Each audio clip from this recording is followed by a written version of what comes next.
Welcome to BizBytes, brought to you by Com Together, helping businesses like yours build their brand through telling amazing stories to engage and grow audiences on multiple platforms. Sure. Well, hello everyone, and welcome to another episode of BizBytes. And well, I was thinking about how I introduce my next guest on the program. Supermind is one area of expertise. Another is the gift wrapped in sandpaper. I think what we're going to get out of the program today is a whole lot of insights. And I know we were talking just before we started the recording, and part of that is it's a different way of thinking.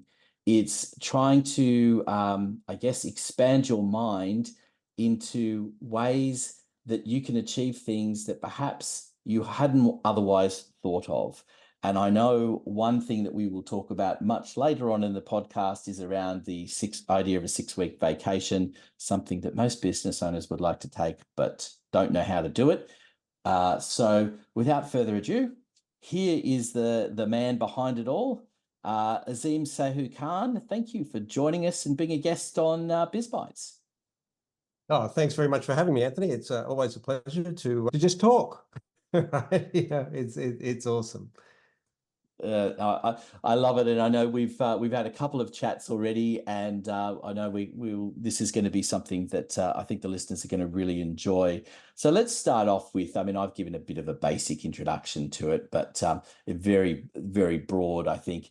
Give me a little bit more specific. How do you introduce what you do? Okay, so there's a couple of things, Anthony. So maybe we should qualify a little bit where I got that moniker of the gift wrapped in sandpaper from. And one of the opening questions I will do with any business owner. So just to give you a bit of a background, I'm really a business success guide. I don't call myself a coach or an advisor because a guide goes with you on the journey. So the best analogy is a travel agent. They'll find your hotel for you, book it for you, book your flights, do all that sort of thing, wave you goodbye. And if you've got a good agent, they'll call you when you get back, right? But it is someone you can call in case of an emergency. Whereas the guide, Anthony, will come with you and say, Anthony, let's go over here and look at this. Here's a great place to eat. Anthony, don't eat that because it will probably kill you. And just check the pillow for bed bugs before you go to bed. I'm in there with my clients because, and I guess here's one leaning is a point of view I have.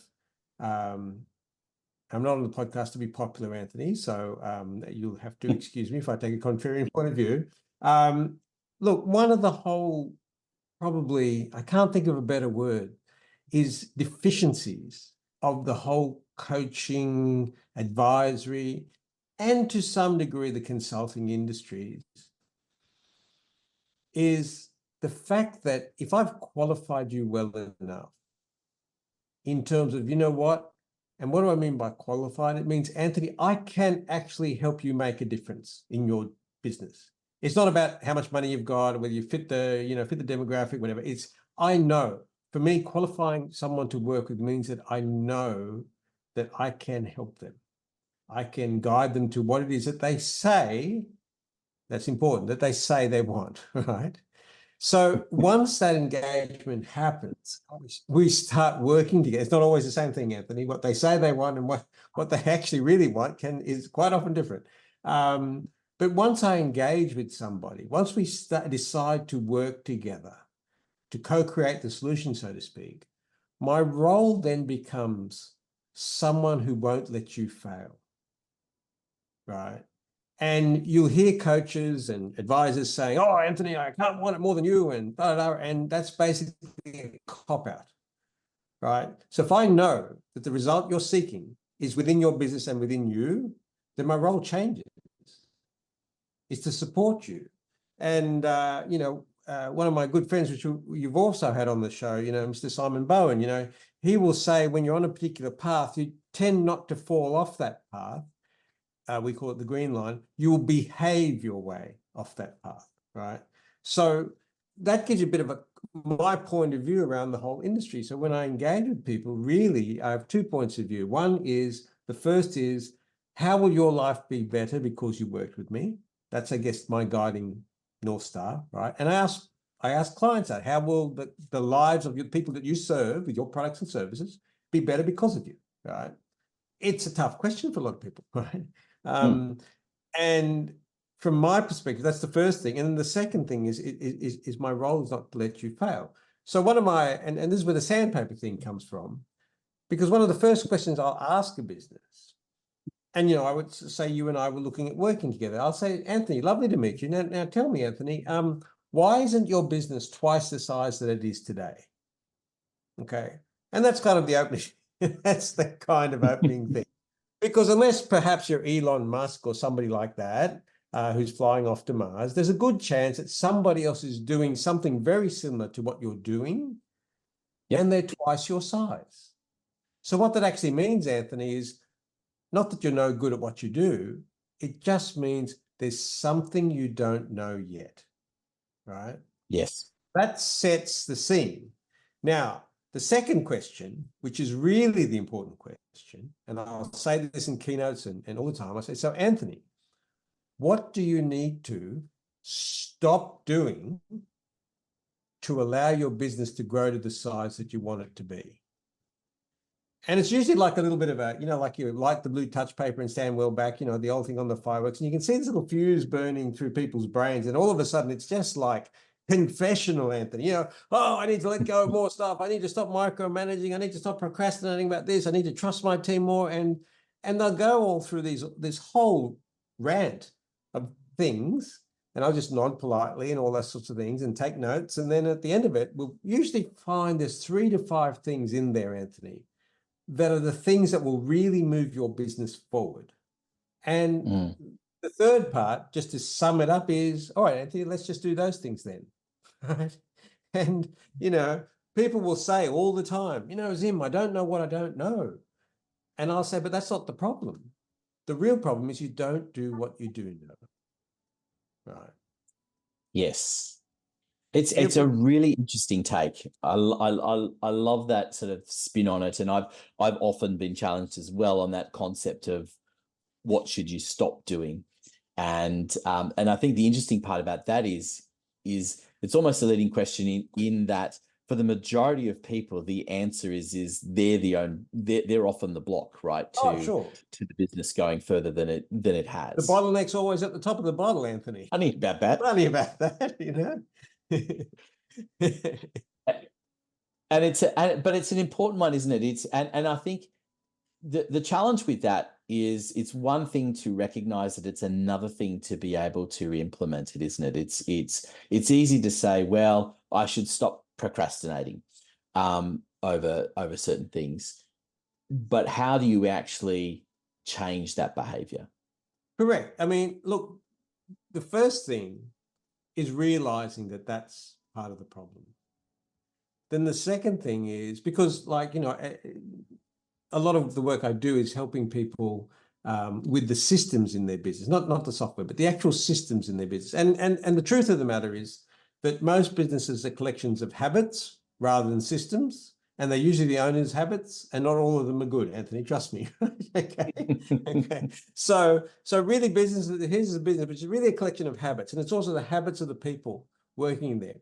When I was starting out, well over a decade ago, in the consulting game, I would often do a secret shop of the reception or whatever before I went to see a prospect who'd never spoken to me before.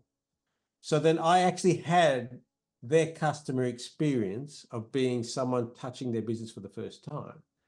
Because really, your brand promise is how I feel when I interact with you, not what you say. Maya Angelou said it best, they'll forget what you said, but they'll remember how you made them feel, right? So I would often go into a business and say, so, Miss CEO there, well, what's the process? What happens when somebody rings and speaks to you? Oh, well, they come to our reception and our reception says this, this, and this. And I said, you know what? That's actually not what happens. And they'll go, what do you mean? And then in the early days, I used to actually keep a recording of the call, which I didn't distribute because it was illegal, but I would play it to them and say, this is what happens. And they went, oh my goodness, right? Yeah. I actually had one guy basically almost leap over the desk and wanting to throttle his receptionist, but I averted that, right? Which is good. So the first part, when you're talking about procrastinating, is let's just find out what is actually happening.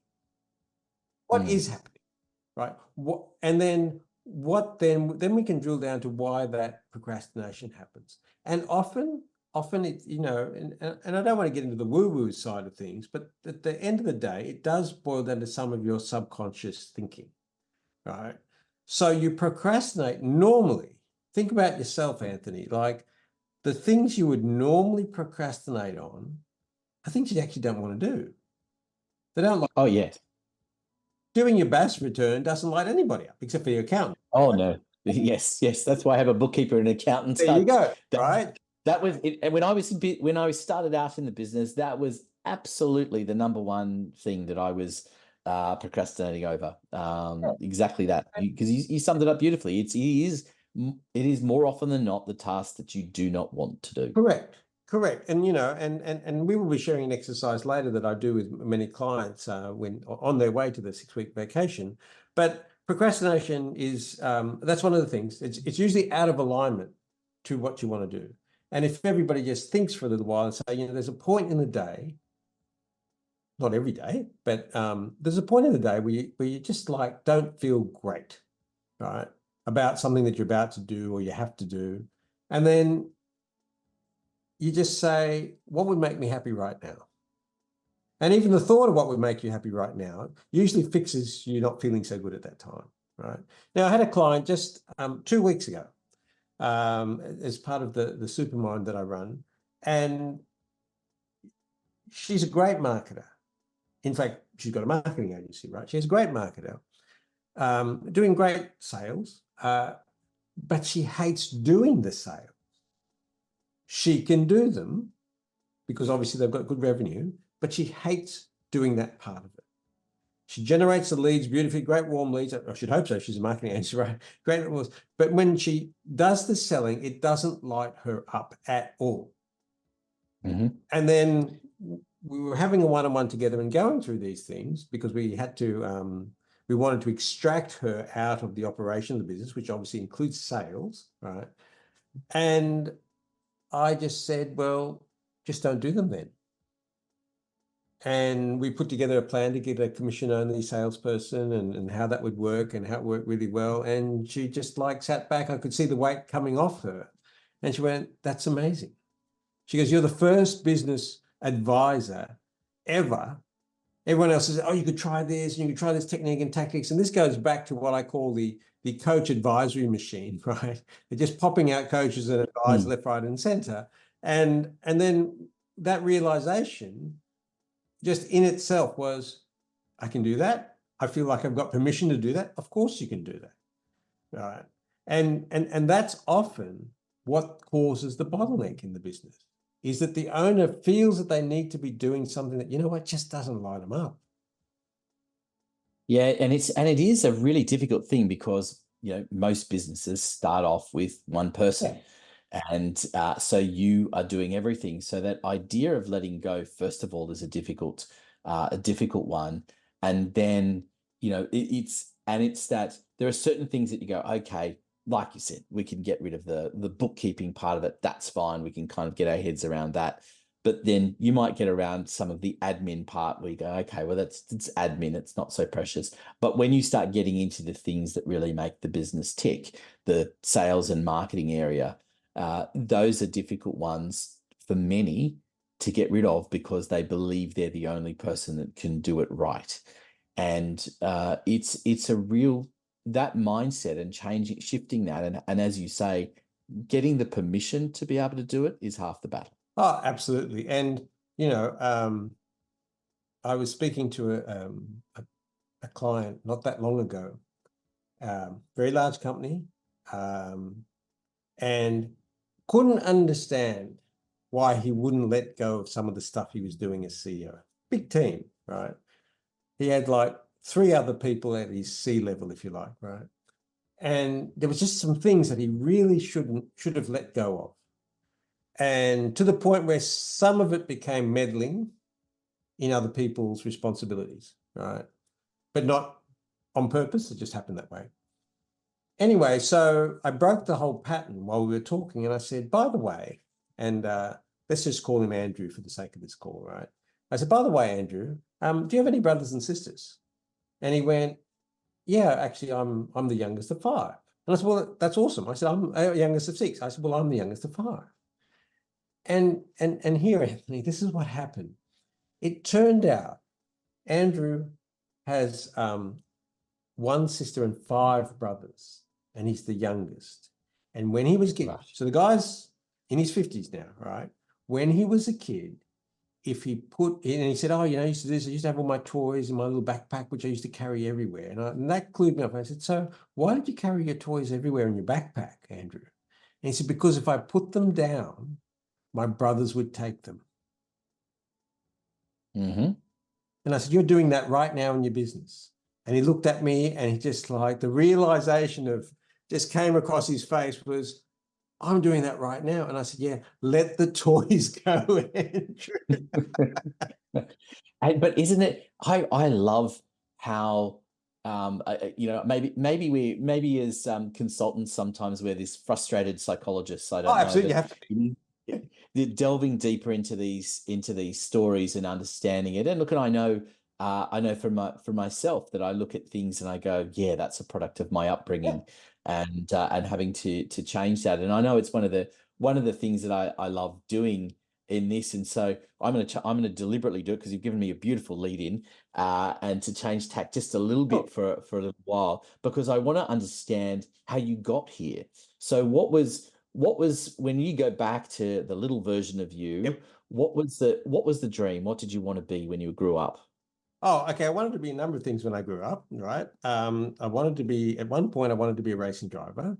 Another point, I wanted to be a fighter pilot. Somewhere in there, I actually wanted to be prime minister, but you know, it was a very tiny, it was only a momentary lapse in, I think I bumped my head or something, right? Yeah. And as I got a little bit older, you know, I wanted to be a musician, right, and play on stage and all that sort of thing. Now, the good thing is, Anthony, I've actually done all three of those except for being a fighter pilot. I have flown, and I did many years ago have an attempt on. I flew gliders, and I had an attempt on the Australian altitude record.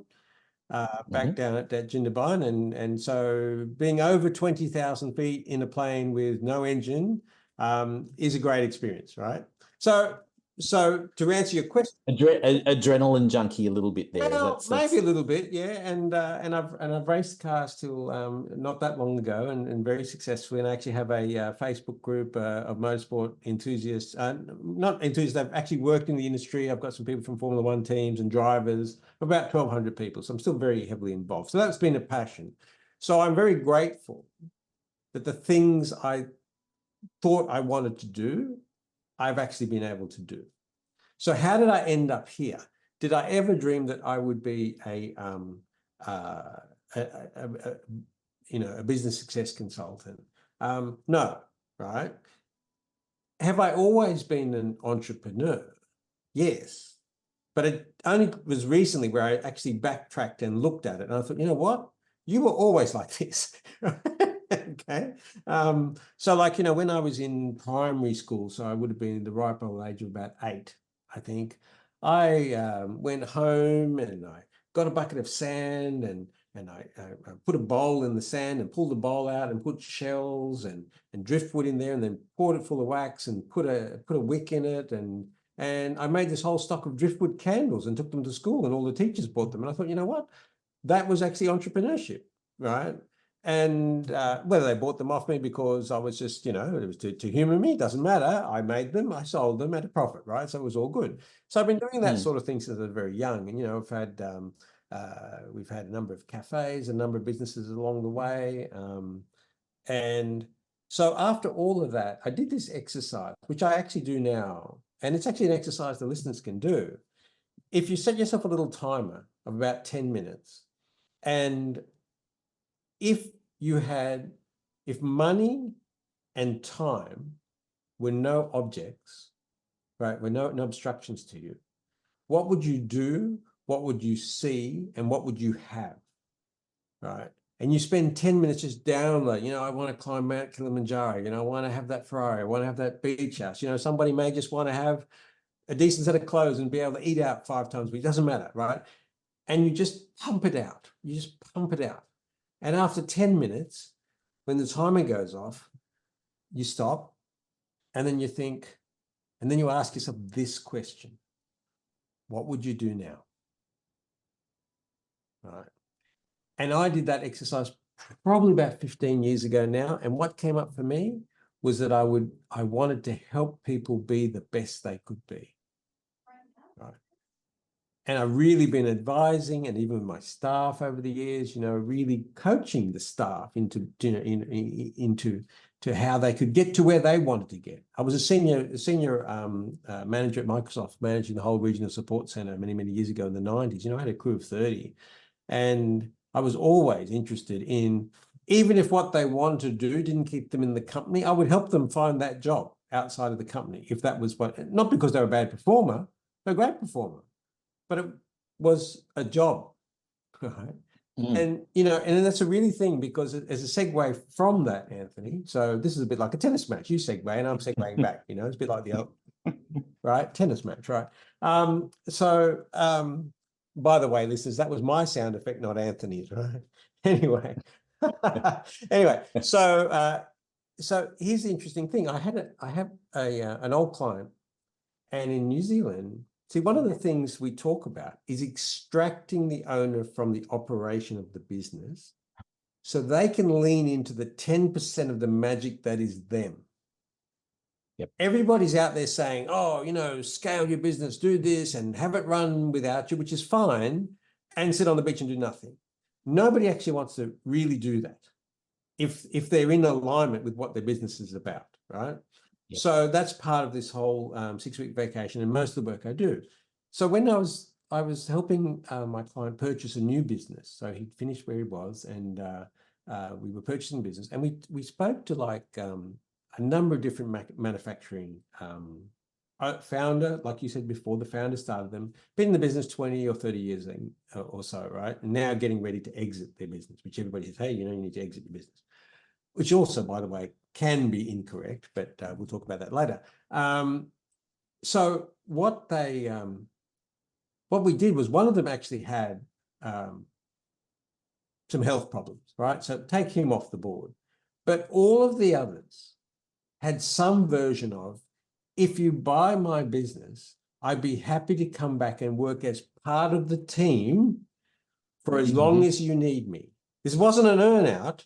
They just wanted to go back and do that thing without having to worry about the bookkeeping, without having to worry about the staff and who didn't turn up for work today and ordering and supplying. They just wanted to go back to being that single person doing the thing. So yes. my perspective and my point of view is, see, we're living a lot longer than we used to, Anthony, right? So the reality is, and here's a fun fact for you, since 1840 up until recently, our average life expectancy worldwide has gone up by 3 months every year. Right. Yep. So for every 4 years, you get a bonus year, Anthony. Right? Okay. and I never like to say how old I am. I say I've hit, now I'm happy to share it on the show, I've hit level 61 in this great game of life, right? And for every 4 years I go, I get a bonus year, right? So when you gamify it, you're not 61 years old. I'm not old. I'm a level 61. My mum's at level 97, man, right? And she's still going hard. Okay, so, but here's the interesting. As you like to say, you're here for a long time and a good time. That's it. There's no reason, but here's the important part. We used to retire at 60 because we generally didn't live past 65, right? Yep. And this is the first time in history, Anthony, that we've had 5 generations in the workforce at the same time. There are 80-year-olds still working. So here's the problem with the old, and I'm happy to say it, the old way of thinking of build your business, get it ready to exit your business, put your system in it, sell it and exit it, right? Well, first of all, you've just capped the value at that point in time, right? And the other thing is the money stops coming in, flowing at that. Of course, people have Yes. other businesses, other investments. I get all that, but we're just talking about a single business, right? Which a lot of people have because they've spent, 30 years slaving away at this business. As the saying goes, I've worked hard to work this hard, Anthony, right?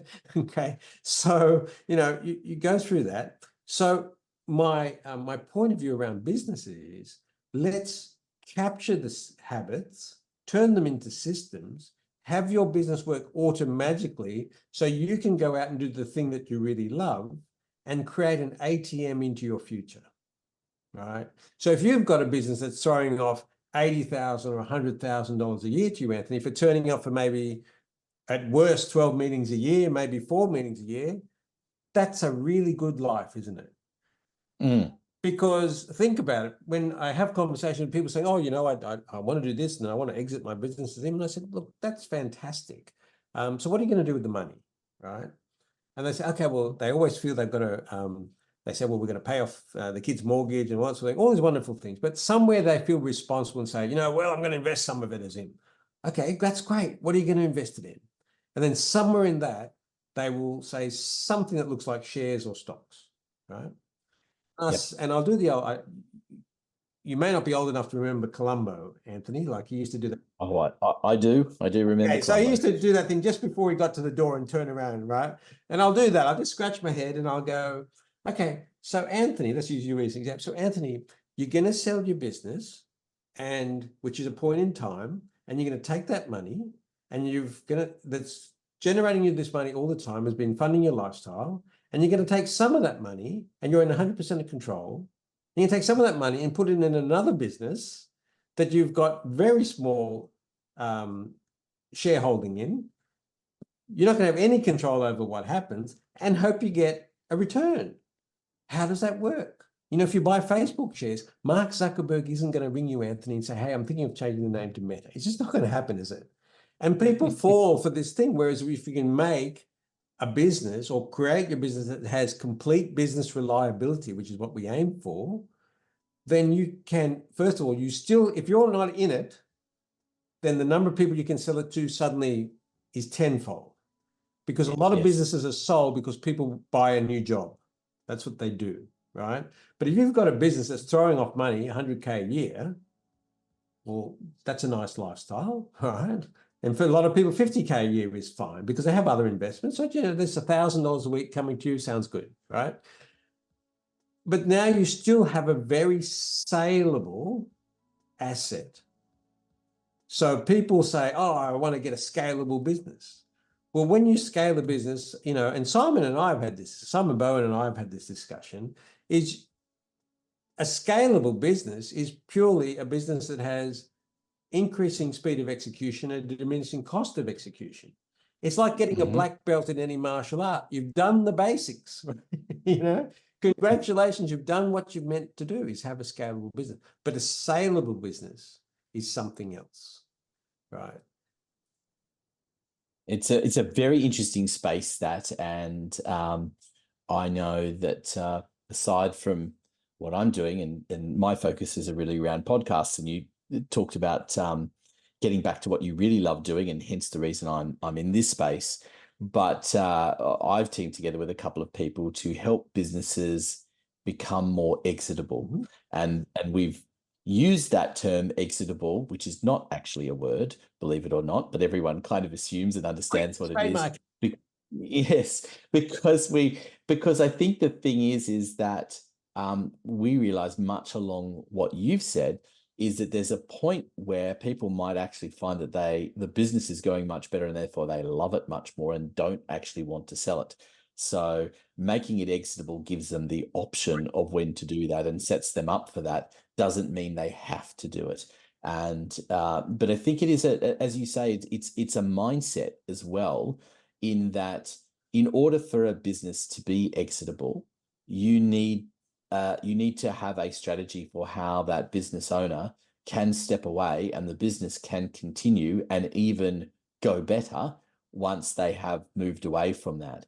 And whether that means that the owner becomes, remains the owner and just has a passive involvement, or whether it means a sale, either way, the point is that you need to have new experts running the thing.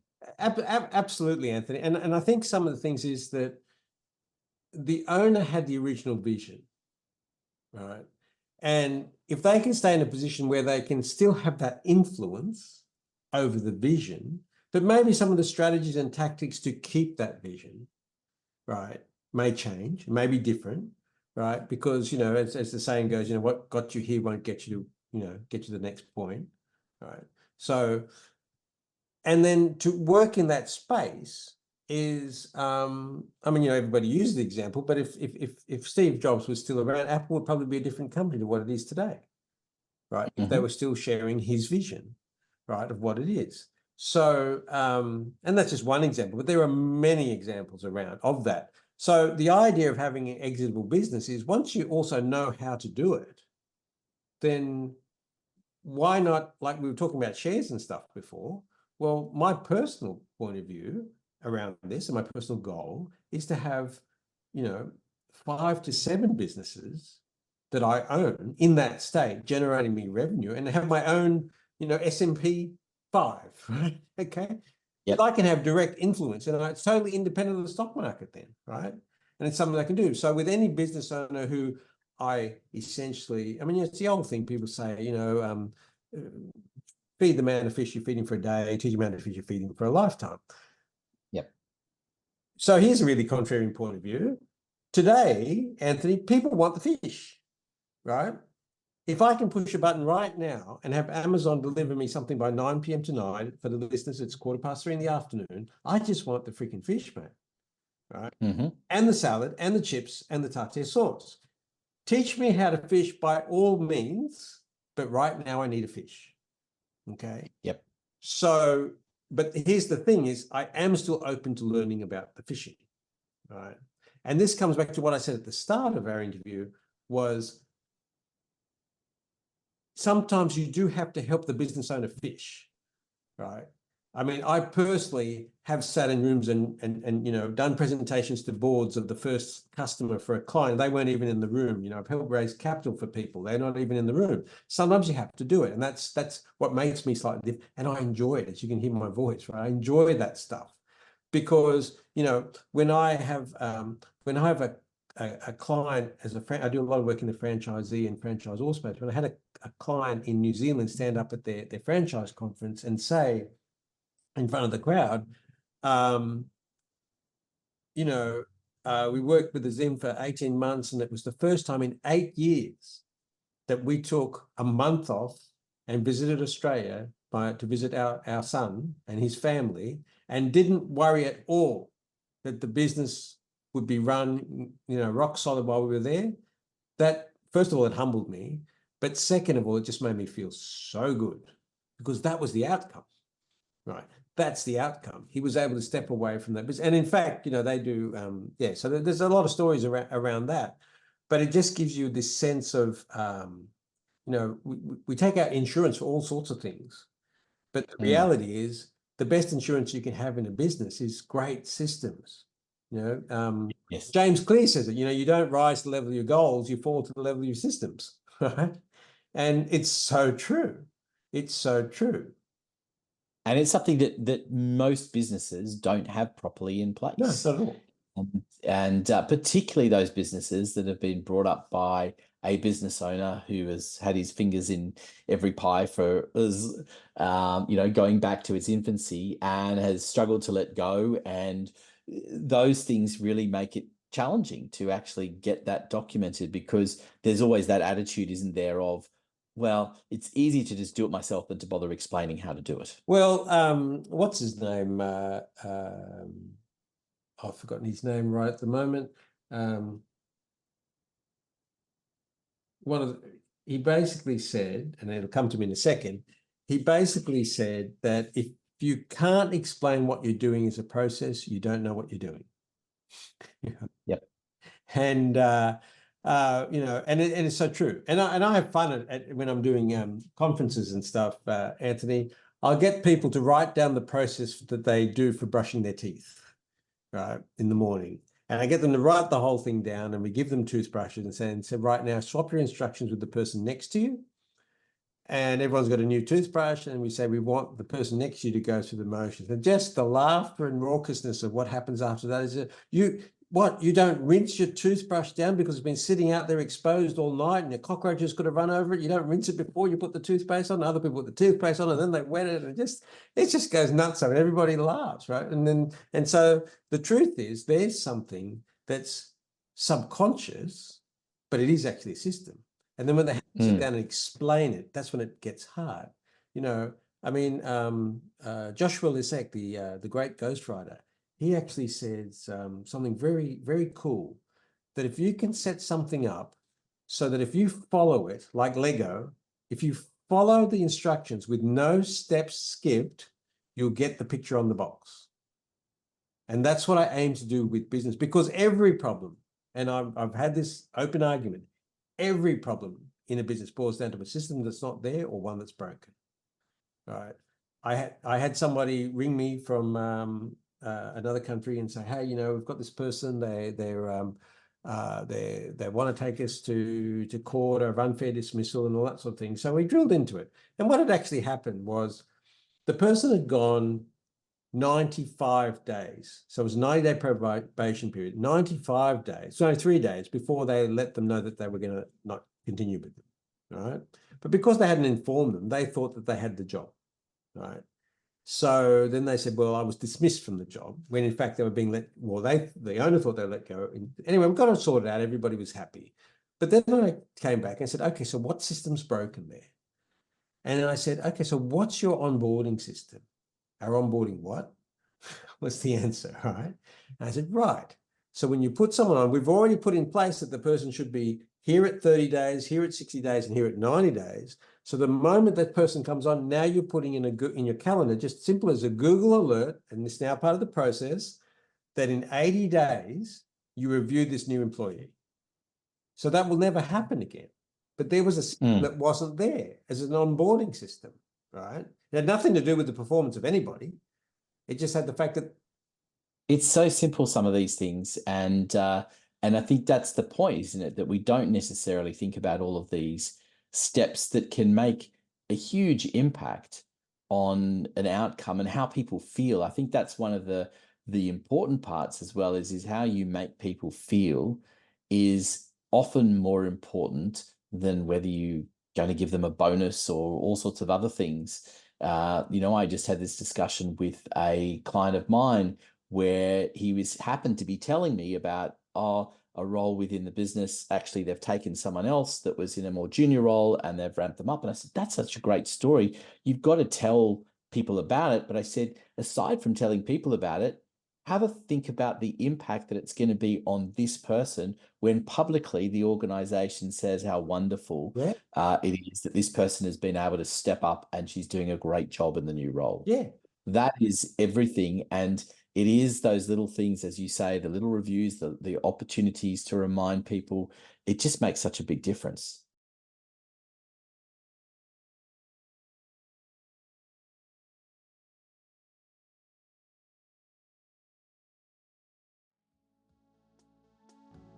I hope you've been enjoying the conversation so far.